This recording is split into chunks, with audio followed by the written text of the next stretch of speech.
El próximo jueves habrá pasado un siglo del secuestro y posterior asesinato de centenares de intelectuales, profesionales, gente notoria de la comunidad armenia que residía en la ciudad de Estambul, en una operación que llevó a cabo el ejército turco. Este episodio, que abrió lo que muchos denominan la decapitación política y cultural de esa colectividad, bueno, ese episodio es el que marca el arranque del genocidio armenio.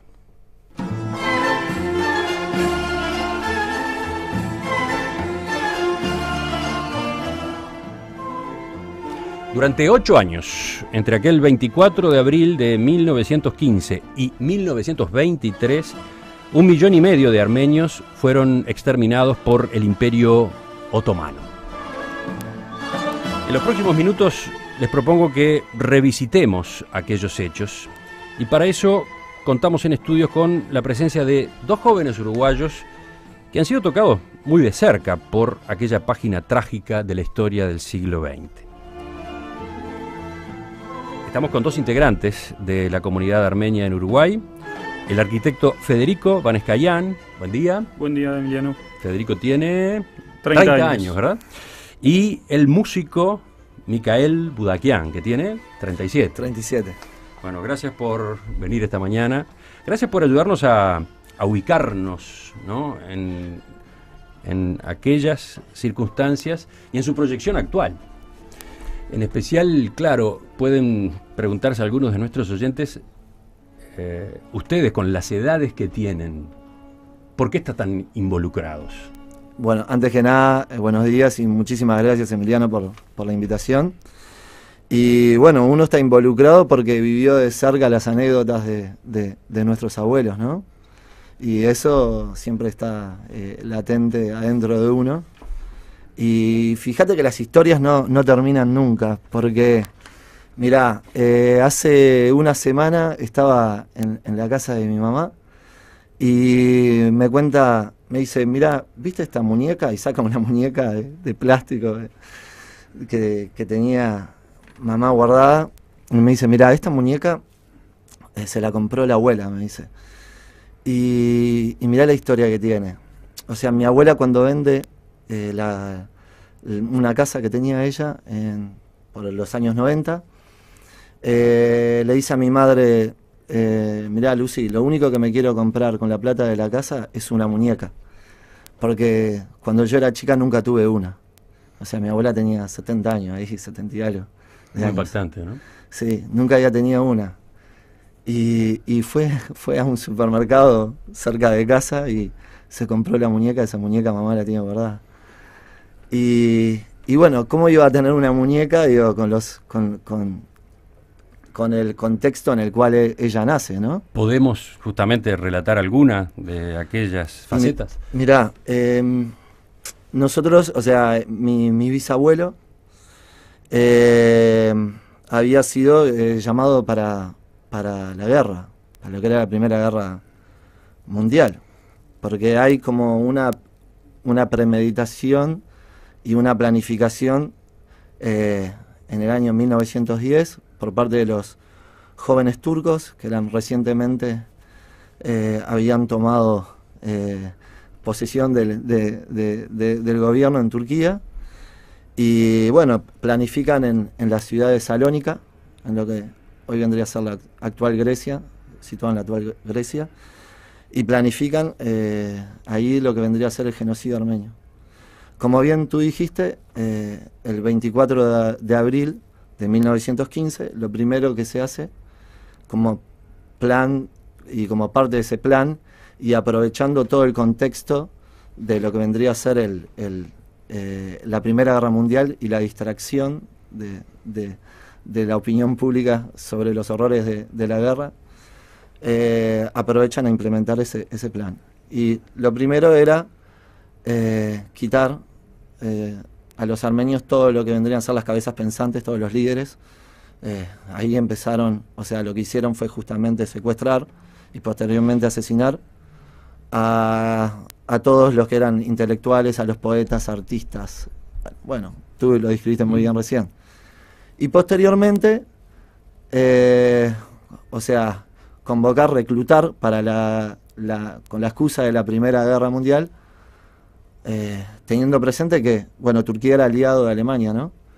A todos los hombres, entonces ¿qué hacían? Los quitaban de los pueblos, se los llevaban, con la excusa de que se los llevaban a la Primera Guerra Mundial, pero no le daban armas, los hacían hacer los trabajos forzosos, ¿no? O sea, como cavar fosas, armar trincheras, trabajar en las vías ferroviarias. Y en el caso de tu familia en particular, ¿cómo los toca esto? Y porque justamente uno de los que fue mi bisabuelo a hacer esas tareas. Lo que pasaba es que después que terminaban de hacer esa tarea, los fusilaban. O sea, los hacían trabajar y después los fusilaban. Entonces, mi bisabuelo, cuando estaba en el medio de esto, que estaba eso, logra escaparse porque se entera de cuál era el final que le iba a tocar. Y cuando se escapa y llega a su pueblo, a su ciudad, que se llama Marash, pero bueno, cuando llega a la tarde, o sea, estaba la ciudad destruida, él encuentra a sus dos hijas decapitadas, las reconoce en una montaña de cabezas por las trenzas.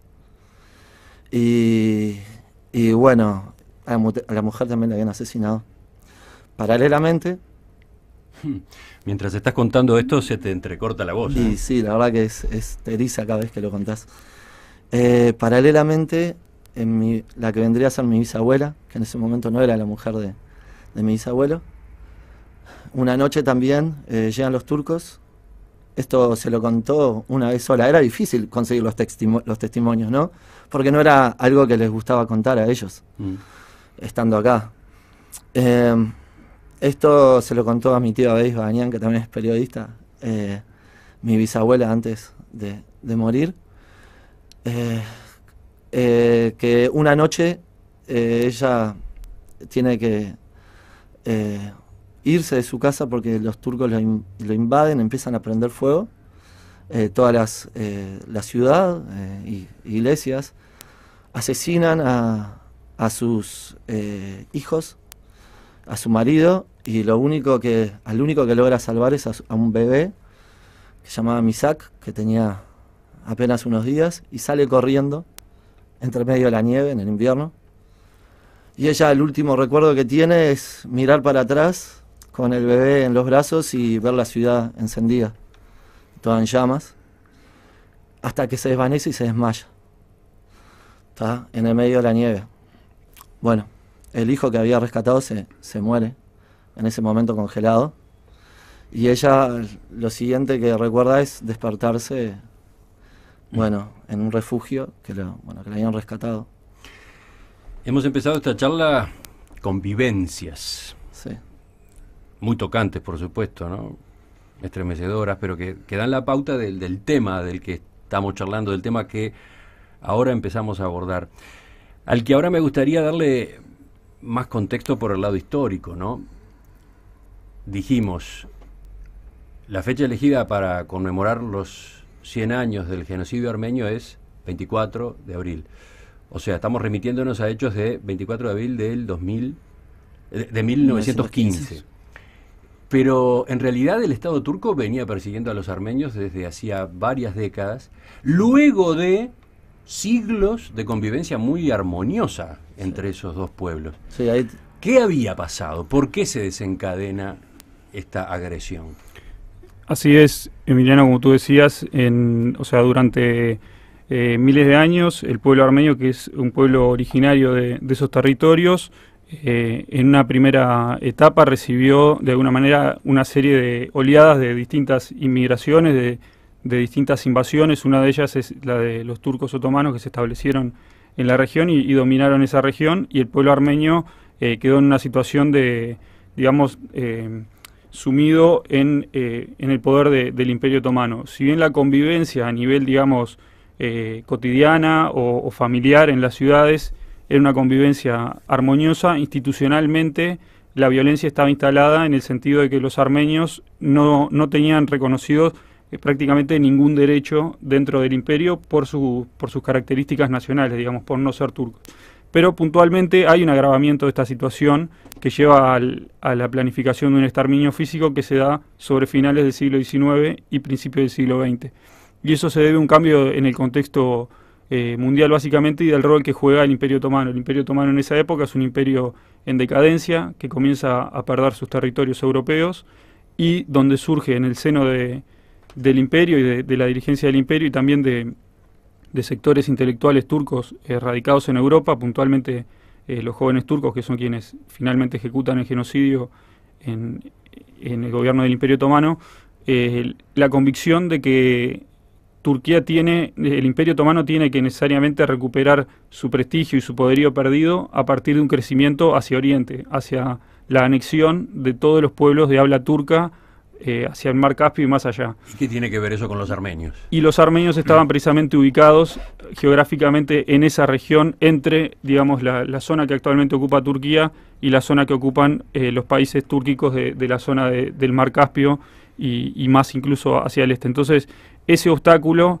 en un principio la dirigencia turca comprendió que iba a ser imposible asimilar como un elemento digamos, más de la nación turca a los armenios, porque contaban con una cultura propia, tenían un alfabeto propio, una religión propia, y al mismo tiempo también una identidad nacional muy marcada, y eso hace imposible la asimilación. Y por lo tanto... Pero, ¿por qué también se habla de la traición armenia? ¿Qué es eso? Bueno, en ese sentido, Armenia, sobre finales del siglo XIX y a principios del siglo XX, los armenios el territorio histórico de Armenia pasa a estar dividido bajo tres tiranías. Por un lado el Imperio Otomano, por otro lado el Imperio Ruso Zarista, por otra parte el Imperio Persa.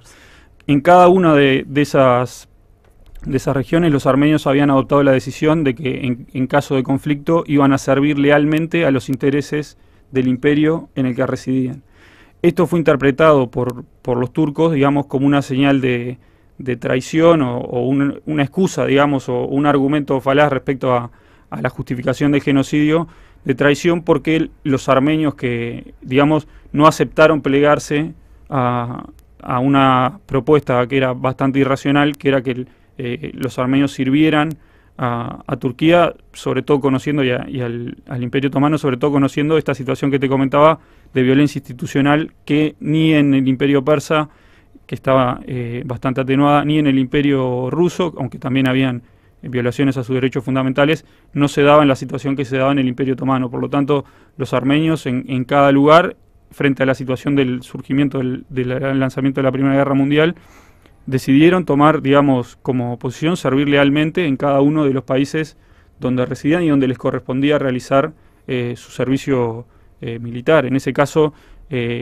a posteriori de esto, como te decía, en la reconstrucción de los argumentos respecto de por qué se debe presentar esto frente al mundo como lo que fue como un genocidio, fueron surgiendo este tipo de planteos, la traición armenia, o otros muy similares que podemos escuchar en todos los genocidios del mundo.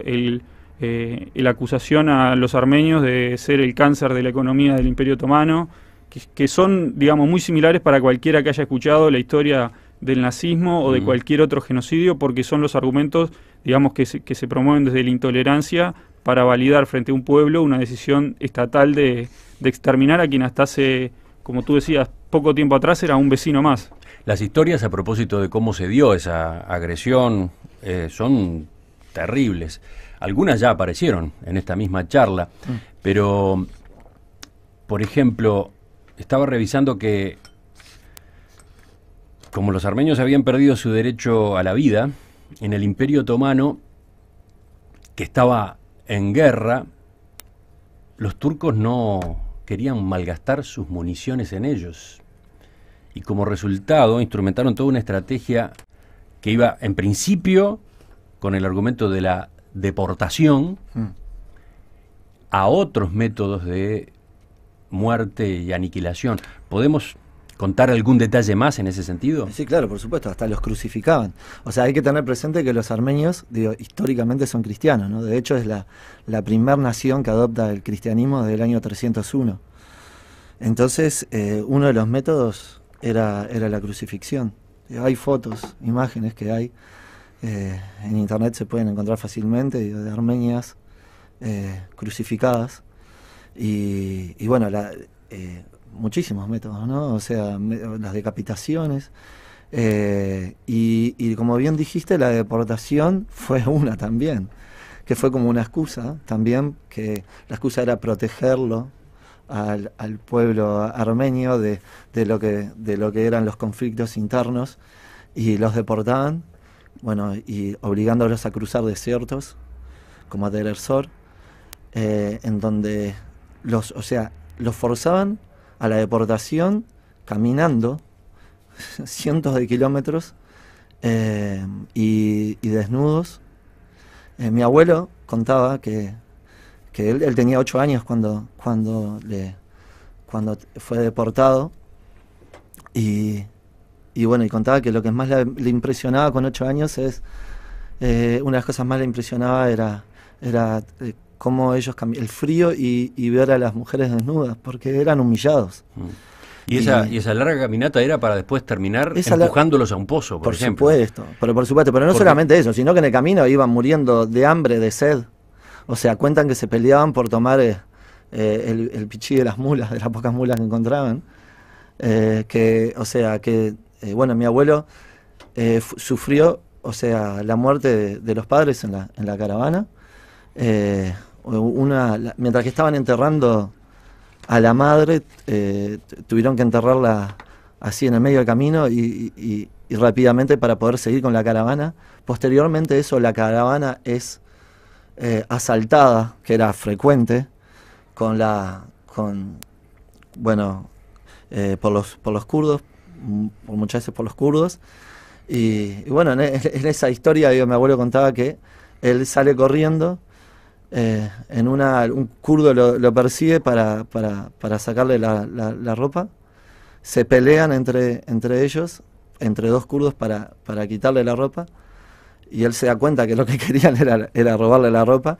Se saca el sombrero, se saca la chaqueta y sale corriendo, y ahí se encuentra con el hermano mayor de 18 años, al que le dan un balazo, cae, y él sigue corriendo hasta que, bueno, lo captura otro kurdo y se lo lleva a cuidar de pastor, digamos, con su familia, hasta mi tío abuelo lo vuelve a recuperar ya como 4 años después. Es así que es una historia de supervivencia, ¿no? Bueno, sí, el tema es que no todos sobrevivían, la mayoría perecían en el camino, o si no, cuando llegaban eran asesinados, ¿no?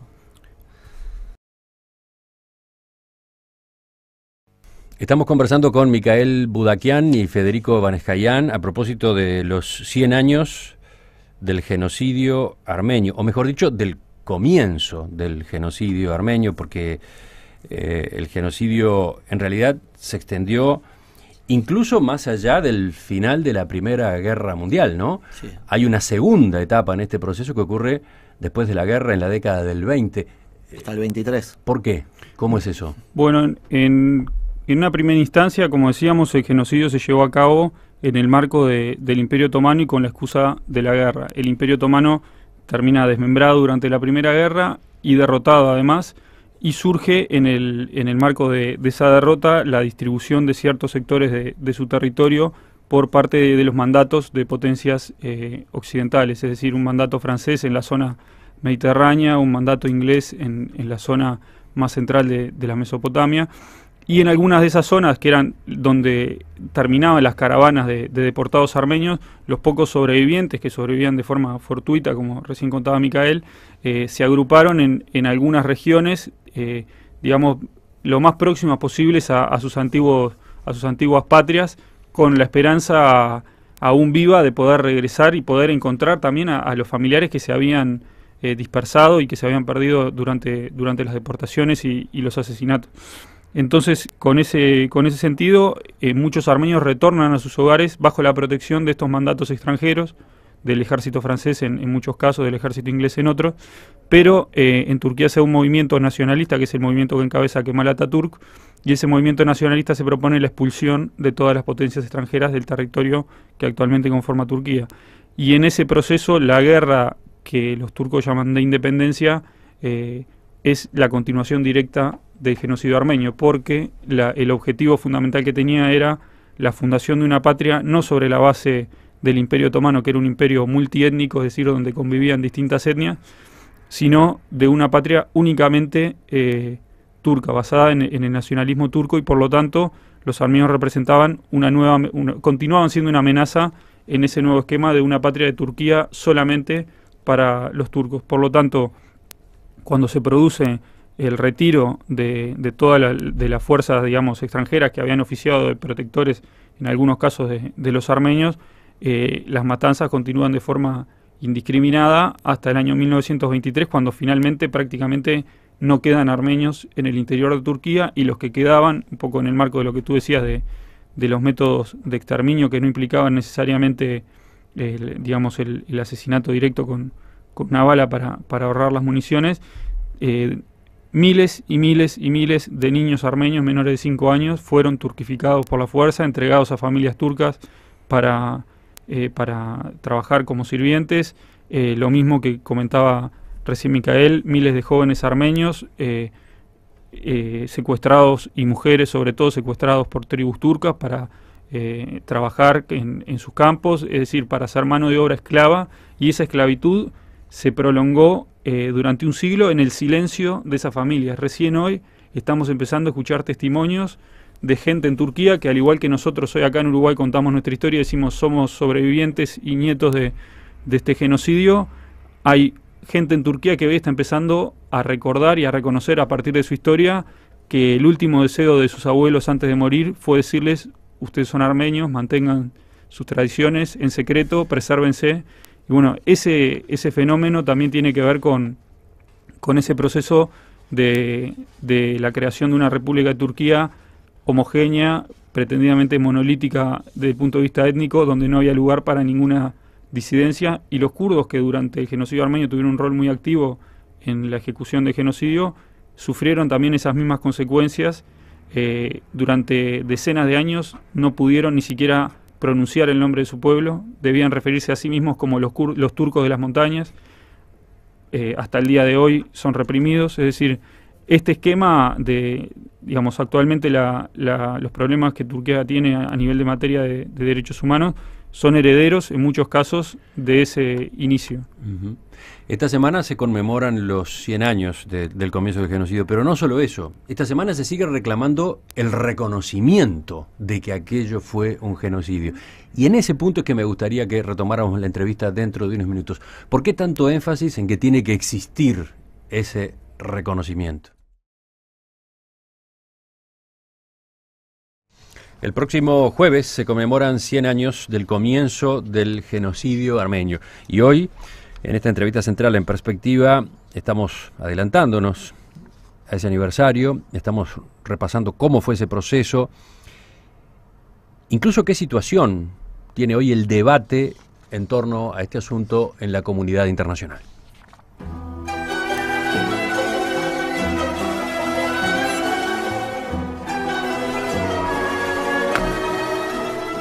Estamos conversando con dos integrantes de la comunidad armenia en nuestro país, el arquitecto Federico Vaneskayán y el músico Micael Boudakian. Los oyentes también hacen sus aportes. Por ejemplo, Silvana de Belvedere recuerda una película maravillosa, dice, de los hermanos Taviani a propósito del genocidio armenio. ¿Cuál es esa película?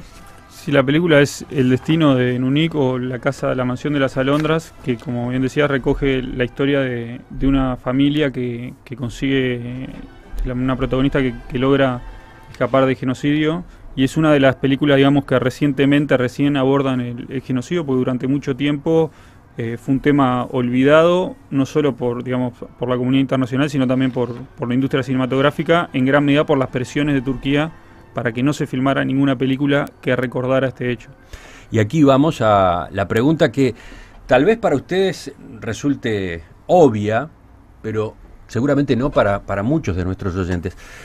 ¿Por qué es tan importante?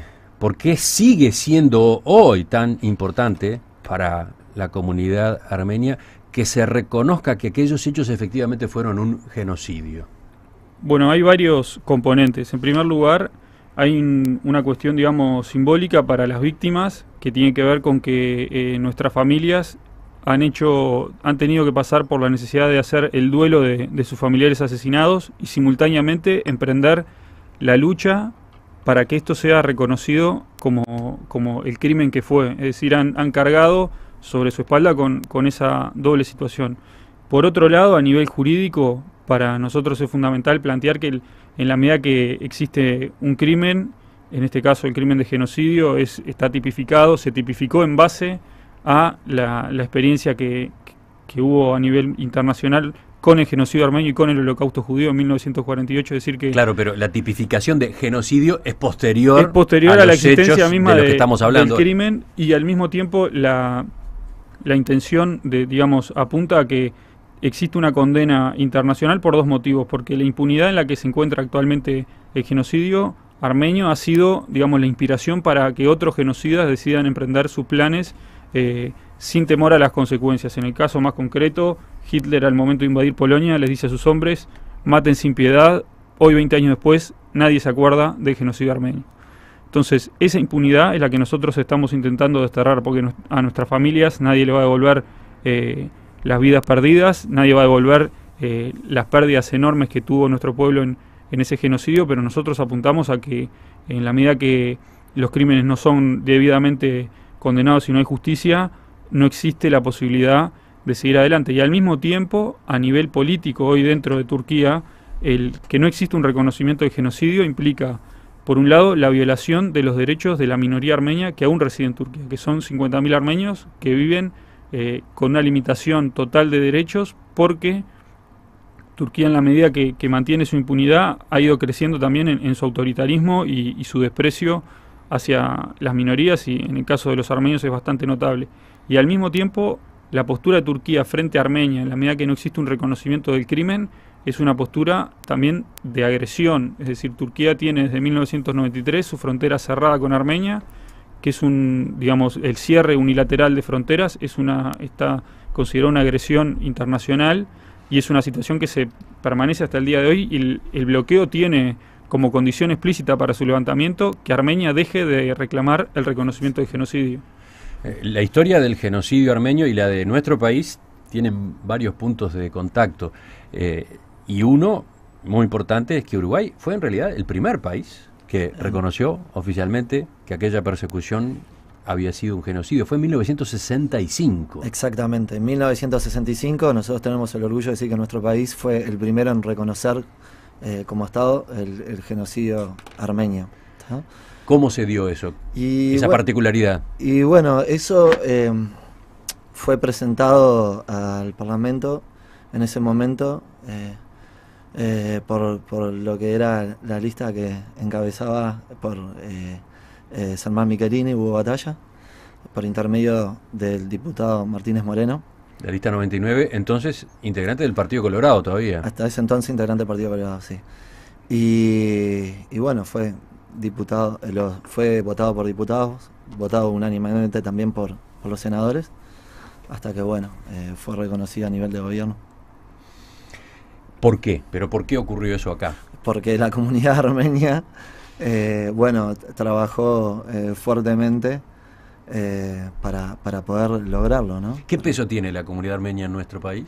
Bueno, creo que el peso fundamental está en la integración y en el orgullo y en el cariño que sienten los armenios por el Uruguay. Ahí está el punto. Hablábamos recién que para nuestras familias el Uruguay fue un paraíso porque representó la posibilidad de volver a empezar después de unas vivencias muy traumáticas, y que donde la sociedad uruguaya no solo los acogió, sino que los contuvo, les dio la oportunidad de tener una educación gratuita, de poder formarse, y sobre todo, y que es lo que más valoran digamos, los ancianos de nuestra comunidad, la posibilidad de sostener nuestra cultura en este país sin que exista ninguna clase de discriminación. Esa es, creo que, la principal fortaleza de nuestra comunidad. No se trata de una fortaleza, digamos, ni de orden político ni económico, sino de que afortunadamente en todas partes hay un armenio que tiene la posibilidad de hablar bien de Uruguay. Incluso en Armenia es muy emotivo y y lo han vivido también en las misiones oficiales donde participan delegaciones de Uruguay en Armenia, la simple mención de la palabra Uruguay es el motivo de un abrazo, un reconocimiento de parte de cualquier armenio, pero no solo de aquellos que tienen, digamos, educación superior, sino de la gente en las calles. Digamos, a nivel popular, la amistad y el amor que siente cualquier armenio por Uruguay es muy fuerte y tiene que ver con esto. En un momento en el que nadie hablaba de genocidio, Uruguay, a través de su parlamento, en función de su tradición democrática, la apertura del Parlamento uruguayo hacia su sociedad, reconoció esta demanda de la comunidad armenia y la tomó como propia. Yo decía, este debate a propósito del reconocimiento del genocidio está todavía abierto, es actualidad plena en estos días. Hace un par de semanas, el domingo 12 en realidad, el Papa Francisco realizó un pronunciamiento cuando apeló a la necesidad de recordar los horrores del pasado de lo que calificó como el primer genocidio del siglo XX. ¿Qué importancia tuvo una declaración como esta? Bueno, en este caso, claro, a ver, una cuestión muy importante en este tema es que todos los reconocimientos lo que hacen es volver a poner sobre la mesa un tema para el cual siempre existen razones, digamos, de gran peso para olvidarlo. Entonces, cada personalidad que toma el tema, emite una declaración, realiza un compromiso de este tipo, lo que está haciendo es, digamos, recordando a la Turquía que todavía este tema no está saldado, que es, digamos, parte de... Y también una cosa fundamental, que es el argumento actual de Turquía es, este tema tenemos que dejarlo a los historiadores.